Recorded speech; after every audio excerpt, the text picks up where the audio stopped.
Yeah. Dropping big facts, forbidden knowledge. Putting conscious on the map, forbidden knowledge. Always on the scene, forbidden knowledge. Took the pictures, those ain't memes, forbidden knowledge. What you wanna learn? What you wanna learn? What you wanna learn? Tell me what you.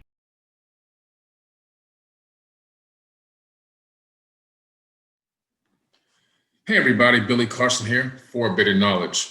Today I have an amazing guest. Her name is Dawn Dickson, and she is a serial entrepreneur. She has been featured in many magazines, video blogs, articles, TV, and today she is my guest on Forbidden Knowledge TV. And we're going to be talking about an event that we are actually doing together, which is going to be March 27th from 1 p.m. to 6 p.m. Eastern Standard Time. And we're going to talk a little bit about, what she does, a little bit of her story, my story as well. I think it's going to be a great episode. Let me introduce her by reading her bio. It's kind of long, guys, so I actually have to read this, okay, because she's an amazing woman. Dawn Dickson is the CEO of Popcom, an automated retail company that uses facial recognition, AI, and blockchain technology to help retailers collect valuable customer insights. The first CRM data and analysis software provider for unattended retail, Popcom has developed technology to make kiosks and vending machines intelligent through data and analytics at the point of purchase. A serial entrepreneur with over 16 years of experience in marketing and business development, Dawn launched 4 successful cash flow positive companies since 2002. Her most recent ventures include Flat Out Heels, which are rollable flats for women that give you relief for painful heels, and Popcom, after identifying a need to make vending machines more intelligent. Dawn has received numerous awards and accolades for her business savvy and pitching skills, and has been invited to speak at numerous panels and workshops and featured in countless media outlets, including Forbes, Black Enterprise, Fortune, VentureBeat, Huffington Post, Essence Magazine, the Miami Herald, CNBC, and the Yahoo series, The Biz Fix with Marcus Lemonis, and MSNBC, Your Biz Elevator Pitch.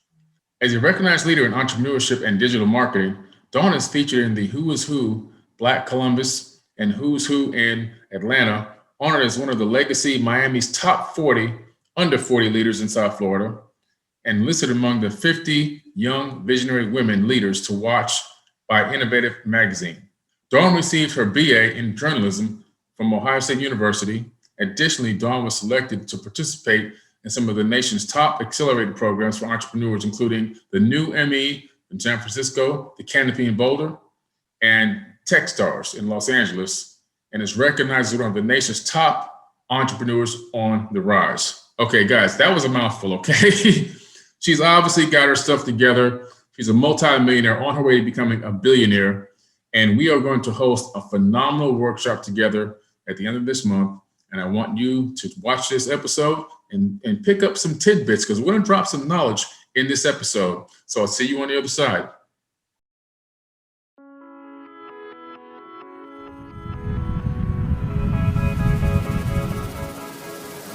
I started Popcom because I was in retail myself for many years, and I wanted to sell my products in vending machines. I realized that vending machines and kiosks did not have smart technology like I was used to through e-commerce. I looked around for a solution and I couldn't find one, so I decided to solve my own problem. My name is Dawn Dickson Akpoghene, and I'm the founder and CEO of Popcom. So Dawn, welcome to Forbidden Knowledge TV. Thanks, Billy. I'm really excited to be here. You know, I'm a huge fan and just love everything about what you have going on. Thank you so much. Now, we are going to be doing a fantastic financial workshop together, March 27th. Yes. And a lot of people have been asking about, what the workshop is going to be about, what are the topics and things like that. So I decided, let's get you on the show. Yeah. Let's talk about it. But first, I want to give them a little bit of insight into who you are. Can you take us back in time a little bit and show us where you started and how you got to where you are right now? Definitely. So I guess I'll say I've been entrepreneur 20 years now. Mm-hmm. This is my 20th year. Wow. Started out right out of college, so at 20 years old. And always felt that pulling that I didn't belong in the corporate environment. I tried it, worked corporate for 8 months, but I always had that entrepreneurial feeling, and it wasn't popular like it is today. There wasn't a Shark Tank. As you know, entrepreneurs are really the outcasts, the outliers. And it wasn't, especially in the Black community where we were not able to go to college for years, or we were kept out of opportunities. Our parents were really instilling in us the value of college and getting a corporate job. Yeah. You know, so that's what they really wanted me. I'm a bright star, so go to corporate job, work till you're 65 and retire. But that didn't really resonate with me. And that's kind of my first experience with just like trusting yourself, even when it's like completely counter to what everyone else is saying, and even into what you're taught, but just following your own path. And that's my first time following my own path when I decided to start my own business and quit my corporate job after 8 months. And my family was just, they couldn't believe it. But I went to school for tech, and this was in 2000. So this is a time when AOL was sitting around instant messenger CDs, and we're using, you know, I had a this is maybe even before I had my Motorola two-way pager, but I'm just seeing how technology is changing industries. Yes, I'm just seeing it. So I'm seeing, you know, how I studied media in undergrad, and I'm seeing how the media industry now is news is going to be online. These are all these new things happening, and I just wanted to be a part of technology. I knew that I needed to understand this technology, World Wide Web, but I didn't know where it was going to lead me.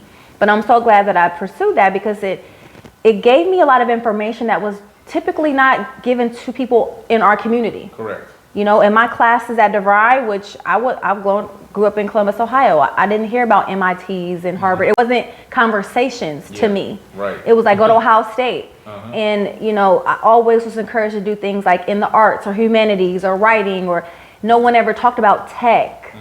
So when I decided to go into tech, it was definitely foreign to everyone around me, but that was my advantage, because now I had this skill set, and I'm a Black female in tech before I even understood what that meant. But it was something within me telling me, like, go look into tech. Again, following source.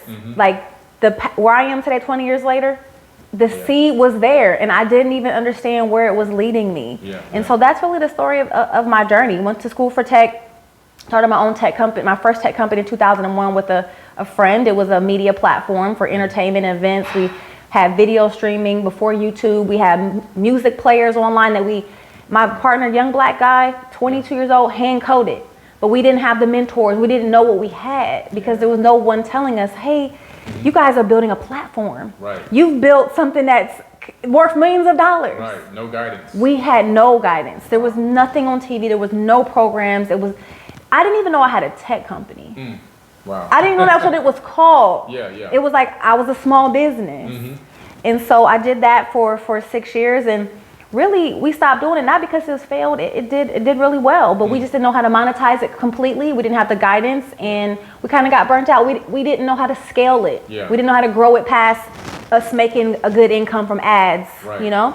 And so then I just took that skill set and became a consultant for 6 years under my company, D1 Consulting. And I just worked with a lot of small, medium-sized businesses, helping them to get a digital footprint in marketing. And then I got into the business of just kind of, again, if we follow our journey and look back, you're like, I don't know why I was doing this, but it led me to where I am today and gave me all the tools that I needed to be who I am today. But at the time, it just really didn't make sense. And my family didn't understand. And it's funny, it was a funny joke. They would say, you know, what does Dawn do? My mom would say, she has a Tommy job, like on Martin. Oh my goodness. Like nobody knows what Dawn does, but she's living. But all the while, I'm just, as a consultant, working in tech, working digital marketing, doing events, working in nonprofit fundraising, just all these things. I went to school for fundraising. Again, thinking I was going to work in the nonprofit sector, learned everything about raising money, the psychology of raising money for one of the top programs for fundraising in the country, IUPUI, but still didn't understand, why am I now from tech to fundraising? What are you doing, God? Like, what am I doing? From journalism to marketing to tech to fundraising. All the while, I was studying Black history, African American studies, ancient history. My minor was in African American and African studies. So all the while, I'm studying these things too. And so it's like hand in hand. So long story short, started my company Flat Out of Heels, which is a consumer product, scaled that, which then led me to starting my tech company, Popcom. And our stories are very similar, just finding a need, a problem, and solving it, and a problem that we experience. So now, 20 years later, I started 5 companies, all of them cash flow positive, all of them as a result of my pain points. You know, and I've raised money in every way possible to raise money, with one exception of government grants. Okay. And I could say I got a government grant because we got the PPP loan. So Right, exactly. I Yeah. think I've covered every base Yeah. of fundraising along this 20-year journey. And Wow, yeah, that is amazing. all Yeah. the ups and downs, as you can imagine. Right. I notice now if I put your name in Google, a lot of stuff pops up. Yes. So I saw you that you've been written up in Forbes magazine, Yeah. Black Enterprise. I mean, so many different magazines. How did the Forbes article? Could you just discover you were in Forbes? How did you get in there? So the first time I was on Forbes online, it was after placing second in the SBA Innovate Her Challenge, a national pitch competition. Wow. Funded by the SBA. It was a big thing. And I came in second. And out of all thousands of submissions across the country, then I had to do a live pitch competition in DC. I was invited, to speak to Congress at the time in a private hearing. I was like a part of the women's SBA. Wow. This was during the Obama administration. So that got me in Forbes online the first time. And I've been featured in Forbes online. I think once you build a relationship with journalists, like I'm sure you have as well, they start to find interest in you and they follow you. And so I've been really just fortunate to have journalists who, freelancers, they write for multiple publications. Yeah. And so I've been in almost every publication that I've ever wanted to be in because the journalists follow my story for many years. So this was, probably 8 years ago, my first time. Wow. But then in March 2021 was a big milestone for me, being in the print version of Forbes as a part of the inaugural Forbes Next 1000. And they picked 4 people to be the face of this out of 1,000 people. And I was one of the 4 faces, Incredible. which was just a validation for all my hard work. And, I say cover will be next. So I've been in the digital Forbes 5 times, and then now they came out and did a video of my offices in Columbus and Nice. my vending machine. They shot that and featured. They really do believe in my vision for the future of retail. It was great validation for sure. That is- So the core product of Popcom is software, and our software makes vending machines and kiosks smarter. Our software empowers vending machines to collect customer information like email address, understand how many people walk by the machine, understand how people feel when they're shopping on the machine. So it's much more than just going up to a machine and something comes out, but now the retailer knows so much more information. When I first started the company, it was really focused on vending machines. The software side actually came from the suggestion of investors to create something more scalable. And so that really made me think deeper and say, okay, I know I want to do vending, but how can I really scale this? And it was through creating software. Once I got that locked in, the investors really took to it because they said, okay, we get this. Tech investors understand tech. And so we raised our first $1 million from venture capitalists, accredited angels, and tech stars. That is really amazing. You too been in Forbes as well. I've been in Forbes. Yes, I've been in Forbes. I have been blessed to be in Forbes as well. But it's just like when you meet other people that have the same drive, the same energetic push, and come from zero to hero. It's still, to me, it's like really, it's like it's almost like a miracle because you're talking about a massive amount of people. And all of a sudden, it's just funnel, and it's only like a few that get their chance to shine in that light, So you really have to be special, and you really have to set yourself apart from a lot of people. So I feel honored just to be in the room with you because I feel like I'm in the room with another It goes both ways. I'm telling you, I was a student before we met, and when you say that, it does make me realize it is a very small percentage of people that are able to achieve just what we have, even as far as notoriety or being known for what we do. But I'm looking at my circle, and it seems so common because so many of my friends are in Forbes and other publications and doing things. So it also is a testimony to just you attracting your tribe. Exactly. And when I first seen you, it was on History Channel. Who would have known we become friends and we're sitting across from each other, doing a workshop together. But I knew you were my tribe when I seen you. I'm like, this person resonates with me. So nothing's beyond your reach, right? Like if I wouldn't have had the confidence and say, wow, Billy Carson's way too big for him to even know little old me, I would have defeated myself before I even had the opportunity, so that thing, that energetic connection would have been sliced right there. Yeah, exactly. So it's beautiful to everyone you look up to on TV. I mean, people that I admire are my peers now. People that I've seen on TV or people that I read about. And I was on the cover of Black Enterprise. Growing up, that was Yeah. I mean, the big business people are on Black Enterprise, and then it was me, and I was like, wow, like my, Robert Smith and like people, Kathy Hughes, and people that I looked up to, Reginald Lewis, like wow, people that I looked up to, and I'm among those people. I know. That was mind blowing. And you even got the Black Female Entrepreneur of the Year. I did. Yeah. I did, and again, it was another just because I feel like I'm very grounded, and I'm just working, and I don't stop to really say, it's acknowledgement of my work, but I have to step back and say, wow, this is amazing. Yeah. They just notify me, oh, you're nominated, so someone nominated me, and then I won, and I said, wow, and it was a cash prize. Wow. Yeah, it was a $15,000 cash prize. That's amazing. Yeah. Definitely amazing. It's really powerful how, like you say, once you get to a certain level or a certain level of thinking or conscious thought, you really attract that circle. So when I look around myself right now, I've got 2 billionaires that I can call on the cell phone. One of them is I'm his mentor with spiritual and esoteric wisdom, and he's my mentor with finance. It's amazing. And so it's just really amazing that, and I look around, millionaires are all around me all the time now.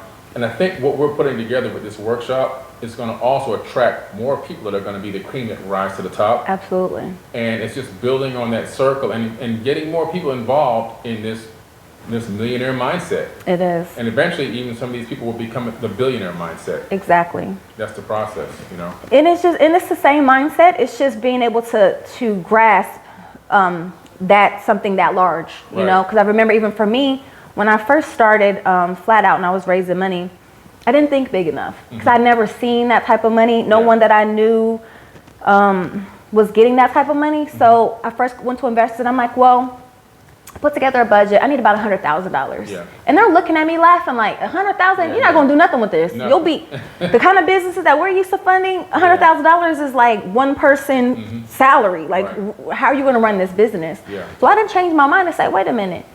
$1 million is obtainable and realistic, and $1 billion is obtainable and realistic. Absolutely. And it's hard from changing my mindset too of like, I had to check myself about writing checks. One time I had a bill that was my first time I had a bill that was like $60,000. And I was like, wow, I got to pay this out. Yeah. And then I said, Dawn, if you're not comfortable writing a $60,000 check, you're not going to be comfortable writing a $60 million check to do big deals like that $50 million check Jay-Z wrote to get into title to then turn around and get him to where he's at. He had to write the $50 million check first. Yeah. So if you're uncomfortable with these zeros, you're never going to make it. And I just told myself, be comfortable with having abundance and seeing zeros and writing it out and bringing it in. It's mental. It's so mental.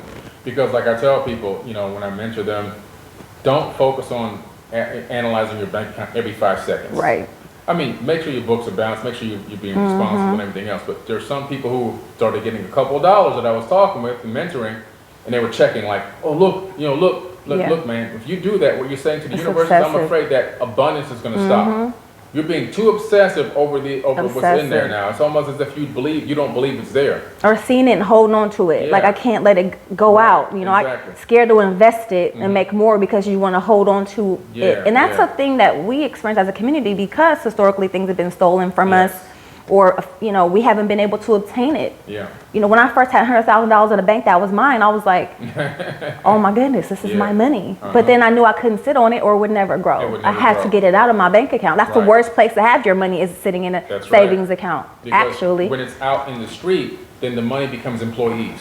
Right. Money has to work for you. At all times. And I try to tell people, don't chase money.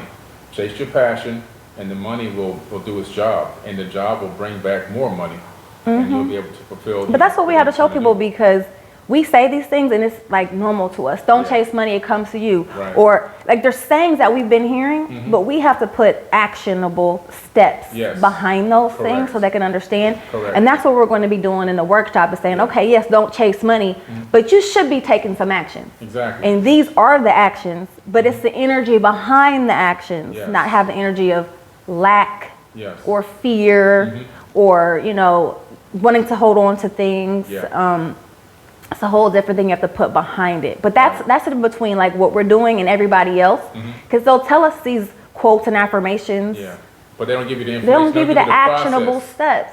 Which is why I like in my workshops, my biggest thing that I do is I give people what's going on behind the scenes. Exactly. I give them the step-by-step, but from even talking esoteric or metaphysics, I'm going to show you the quantum mechanics or science behind it, why it's working. It's not magic. Yes. And just But like it feels like it magic. feels like magic. Feels like magic. It feels like magic, but behind the scenes, there's a real scientific process going on. It is. And so even like what we're doing, I'm going to step in and I'm going to show the metaphysical side of things when we're dealing with things like the mindsets and the law of attraction and the manifestation aspect of things. And also, of course, I'm going to share a lot of my story as well. Yeah. I mean, I'm not going to share it all today like you. We have something we have to say, but I started from very, very meager beginnings. I remember putting cardboard in my shoes to keep my feet from touching the street. And, you know, and having to, luckily I had a basketball coach who literally would feed me. But when we didn't have the food from the basketball coach, I would eat toast and Cairo syrup. Wow. And if my neighbors didn't bring anything over, it was tough, you know. And then the church would bring things to that. My dad's sister was a pastor of a church, so she would take donations in, and then she would bring some of that food just we had, you know, the big blocks of government cheese, bologna, Definitely had that. cans of Spam, Definitely had that. you know, all that stuff. So it's been a long journey, and you know, going in really realizing I need to step up my game and coming to some businesses at an early age, which we'll talk about in the workshop, and then really fine-tuning one of the companies called .com Marketing Group. At the very beginning of the .com era, the very, very beginning, I realized an opening was there. And this opening even cost me, partly kind of really cost me my initial relationship with my first son's mom, because she didn't have the vision. Right. She thought I was crazy, like the internet. What are you talking, .com? What are you talking about? Everybody felt that way about me too. This is 1998, you know? And things were getting taken out of the house, and things were, you know, going away and getting repossessed and taken away. And I said, this is it. I'm telling you, this thing is it. And I turned that into a multi-million-dollar company, which I eventually sold for $3 million to a company that had a reverse merger with the Amber Alert company. So And that's a big exit Yeah. at the time too. that was a big exit. That's a big exit. Yes, it was huge. And so I took a little time off, Of course. but I kept the money working, Yeah. which is what we're going to be teaching: keeping money working. How to make the money work for you, not just Yes. saying it. And that's the thing. We see all these memes on Instagram and social media. Make the money work for you. Get an Right. LLC. Like I Right. think the other day that said, don't buy some Balenciaga shoes. Get an LLC and do this and then don't do that. Get a credit card. And Yeah. It doesn't work like that. No. It does not. You don't just get an LLC and then immediately get a credit card. Like there's several steps Yeah. in between, you know. Yeah. And I wish that people would teach this more. But then this is where the opportunity comes for Right, us exactly. to really show people Yeah, from those of us that have done it consistently for decades. right. Not like the new money. We just figured out how to flip something on the internet, which Yeah. I got a lot of respect for the new generation Yeah. that has these digital tools we did not have. Yeah, Period. Yeah. But at the same time, how long can you sustain this? exactly. We're talking about decades Decades. between us. Yeah, for real, decades. And the people that are mentoring you, decades Yes. of knowledge are passing down Correct. to you. And I'm blessed to be a steward of this information. And that's really all it is. It's like we Yeah. get this information, we cannot hold on to it. That's not why Right. it was given to us. We Exactly. have to share it because it does not affect our success. Right. And once everyone understands this I know. and shares freely of Yeah. information, resources, tools, money, Yeah. it'll continue to flow. And I think that this is what our work is here. Yeah, it Is to is. help to raise this vibration, this money energy vibration, this abundance Yeah. vibration of our people so that Yeah. they understand Yeah. there's no lack of anything. There's There's no enough lack. of everything There's more for all than of enough. us. There's More than more than there's so enough. much we can't even consume it in our lifetime and in Yes. our children's lifetime. But they've been programmed to think differently because there's a small amount of people hoarding all of that money. Hoarding it. But it's still available if you tap into it. Definitely a lot of It- resources that are untapped. It's just there. It's just laying out there waiting for you to grab them. And that's what we're going to teach these people. We're going to teach can't them wait. how to get access to this money. Yes, and it's everywhere. And Yeah. it's in the most unlikely places or places you don't think it is. And everybody used to say to me, and again, I raised money for my first for flat out in 2011. And it's the time everybody's saying black women can't raise money. Yeah, You know, black people don't invest. right. You know, black businesses are just going to be small businesses. At this time, I found 7 black high net worth people, and they gave me $250,000. Nice. All black people, Right. people I went to school with, people in my network. And we have, continued to show that we have the resources in our community. However, some people will say, I'm not going to ask my friend because they probably don't have it. Like, we're making assumptions about other people's abilities to do things. Yeah. And when I raised money, when I went to school to raise money, they taught us from day one, the number one reason why you don't raise money is because you don't ask. Wow. The number one reason why you don't get anything that you want is because you don't ask. Closed mouths don't get A fed. lot of times it's just don't ask. You're making an assumption, well, they can't do it, or I don't know, or I'm not ready, or I'm not comfortable asking. Yeah. Just ask. Just ask. What's the worst that can happen? All They do is say no. That's it. That's the worst? That's the word. I'm not gonna die? Yeah. Might have little feelings hurt, Yeah. but you get a yes in there, and it definitely makes up for the no's for They have to sure. understand that the no's lead to the yes. Always. And that's the process. Because you know what I do? They'll tell me no, and I say, can you tell me what it was that made you feel like this wasn't a good opportunity? Then I can either give you the information that I didn't share with you that would have made you say yes, or I can go out and make this opportunity more attractive. Yes. And that's what I do. Right, exactly. It's an opportunity to learn. Yes. And if people think about it like that, it's not a loss, it's a lesson. You're not failing, you're moving forward. If they look at it like that, it's like, okay, now I have a chance to get better. Exactly. Not like, oh, they're shooting me down and I knew I shouldn't be asking for money. I knew it wasn't a good idea. I was like, oh, I can make this better. Okay, let me make it to the point where you can't refuse, because I have all bases covered. Yeah. And when I finally got it down to fixing all the reasons why they said no, and some people are going to just not like it, and that's not them. But the ones that are like, if this just had tweaked a little bit. Yeah. Once I tapped into that, money machine. Wow, open right up. Money machine. Perfect, yeah. Yeah, It's and been it's amazing. beautiful. I mean, I'm going through the process that you use for Popcom right now for Forbidden Knowledge TV. And I already see the process is in moving in the right direction. And I feel like with a lot of the changes that have happened, this first round will be the $5 million round. And I'm looking forward to the next round of $50 million.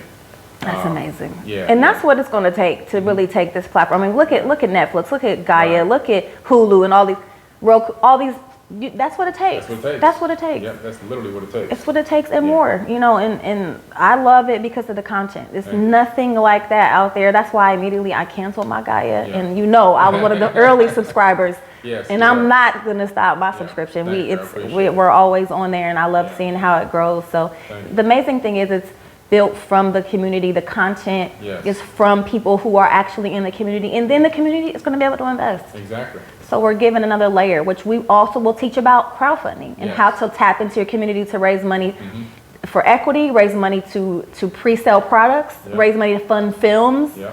The only thing that I'm not deeply, I did go to school for it, but I haven't been in the nonprofit world for a long time. But I do have a lot of knowledge about the surface, the beginning of, and I will touch on that because a lot of people do want to know at least how to identify your constituents, how to build a constituency model. Right. And that skill that I learned in my nonprofit fundraising courses about building a constituency chart, it helped me in raising money for my startups. Because it helps you determine, it's really, everything comes down to like a methodology. Yeah. How to determine who to ask for what amount, when, and then how many people you need at each level.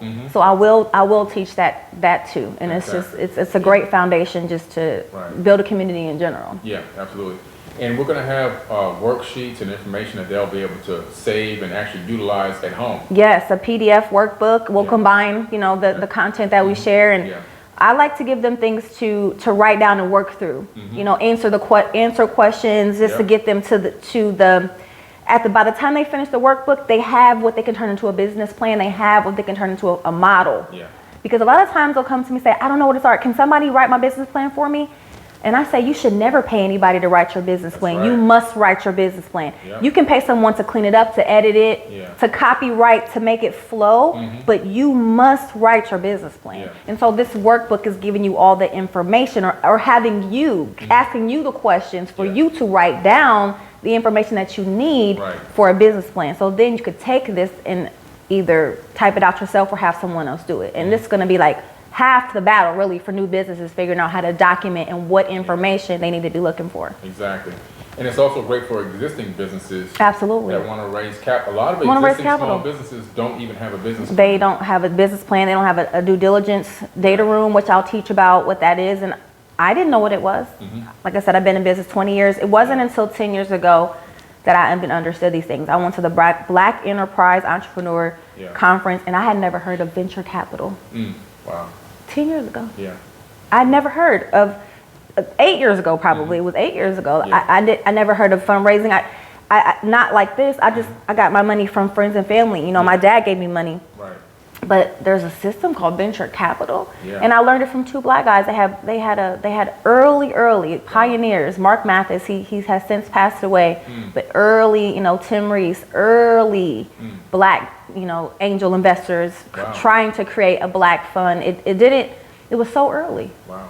It was, you know, the people that have pioneered the work, that people have put the work in to get to where we are today. A lot of them are unknown. Okay. A lot of them you don't hear about. Yeah. But that's when I learned about it. And another man, Bill Cunningham, I learned about crowdfunding in 2012 before the law was even passed. And again, I'll look back at my life and say, wow, I was in that right place at the right time to plant that seed and hear this information for me to turn around and be a pioneer in equity crowdfunding. Yeah.